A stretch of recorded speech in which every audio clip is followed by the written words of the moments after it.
So hey guys, and welcome back to my channel. I hope you guys are doing great. So today I'm back with another video, and just from experience, I have gotten a lot of comments or people telling me that sometimes my makeup does look a little bit ashy, and sometimes that's due to light, and sometimes that's actually due to the products I use. So in this video I'm just going to show you how to correct ashy makeup, especially if you are of darker skin tones. A lot of products can make you look ashy, and I'm just going to show you what I do and how I correct them. So this right side is going to be the correct side, and this is going to be the wrong side, just so you guys get a little overview of what I'm going to be doing in this video. So the first thing I'm going to do is I'm going to prime my face with the Makeup Forever Base Mattifying Primer. Now it is important to prime your face, but you do want to use just a little bit. You don't want to use a whole lot.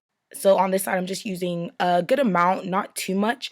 But on this other side, I'm going to show you that I'm using way too much, and that's just going to dry my face out completely. You definitely do want to use the right primer for your skin, but even if you are of oily skin tones, you definitely don't want to dry your skin out, because that's just going to give the appearance of flakes and ashiness like it did to me. What I'm going to be using for my foundation is the Makeup Forever Matte Velvet in number 80, and this is just favorite foundation ever. And so I'm just going to show you guys how it looks on both sides, just so I can show you guys that even if you use the right shade of foundation for your face can end up looking ashy depending on the rest of the products that you actually use. And of course, you do want to bring it down to your neck, just so that your face matches your neck and it's not like, you know, a mask on your face.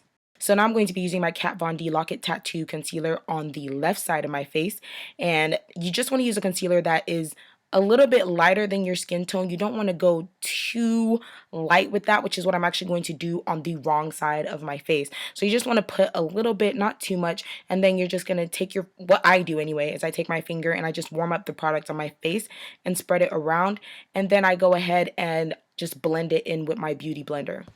Now for the other side of my face, I'm going to be using the Maybelline Fit Me concealer, and I think it's number 25. This is way too light, trust me. And I'm just going to pack it on my face. Like, look at the difference.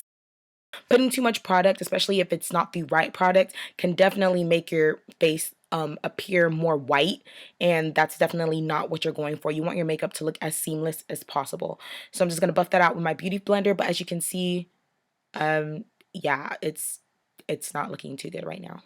So for the correct side of my face, I'm going to be using the Nye Topaz Powder to set my under eye concealer. And I'm just going to put some on at first with a sponge, and then I'm going to go ahead and sweep that away and then apply another layer. I used to use the Sacha Cosmetics Buttercup setting powder, but I realized that even if my products were great and they were working well together, setting my under eye concealer with the Buttercup setting powder just sometimes would give off a lot of flashback and just make my under eye look extremely ashy. So I decided to go ahead and get something a little bit deeper for my skin tone, and I realized that the Topaz setting powder is perfect for women with my type of skin tone. The Buttercup setting powder can work, but it really just depends. Like, some days I have good days with it and some days I have bad days with it where it's just like terrible. But I realized that the Topaz from Nye is just an awesome alternative, and it doesn't give me the flashback and it looks natural every single time. So on this side, I'm applying the Buttercup setting powder, as well as applying way too much product onto my face, which is just going to make me look a hot mess and ashy. Got myself looking like I just popped some flour on my face. So now I'm going to contour my face. For the correct side of my face, you want to use something a little bit more warm.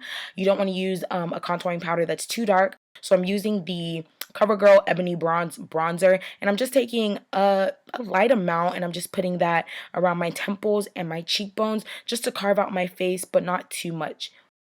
And I'm just spreading it upwards in an upward motion, and this helps to actually remove the line of demarcation. And just to chisel it out a little bit more, I'm just switching my brush to an angled contour brush like I would usually use.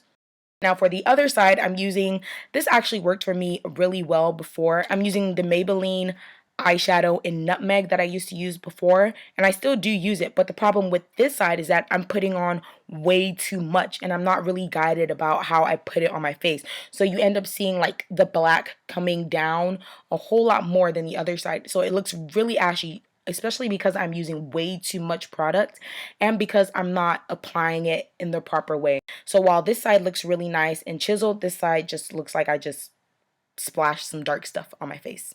It feels very powdery on this side compared to this side. The next thing you want to do is set your face. You definitely don't want to use a powder that's too light or too dark. So what I'm going to be using is actually, I don't remember what it is, but check the description bar below and you'll know the powder that I used for the right side. And for the wrong side, I'm just using a CoverGirl setting powder that is way too light for me. I used to use this a long time ago, and I'm just setting my makeup with that. You probably can't tell that it makes a difference, but trust me, it was not looking good. So for my highlight for the right side, especially for darker skin tones, you want to use something that's a little bit more golden, a little bit more warm. And I'm using the Laura Geller Gilded Honey. So this one I'm using, I've forgotten the name, but check the description bar down below. But as you can see, it looked hella white without even putting it on my face. And then I'm using way too much on my fan brush, and I'm just packing it on there. As you can see, it is way too light and it doesn't look natural at all.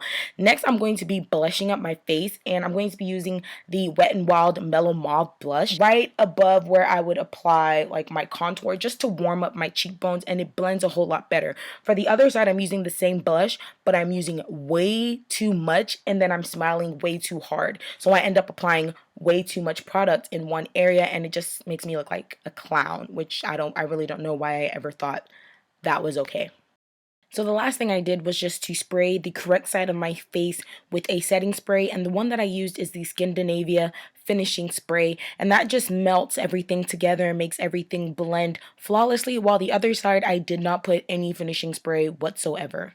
This is the wrong side. This is what my makeup used to look like a long time ago, or even just recently actually, and I'm just thanking the Lord that he has done some changes in my life. We thank the Lord. So thank you guys so much for watching. I hope you guys enjoyed this video. Let me know if you would like another kind of do's, don'ts, wrong side, right side, I don't know, type of makeup tutorial, and I will see you guys in my next video. God bless and bye. I believe in angels.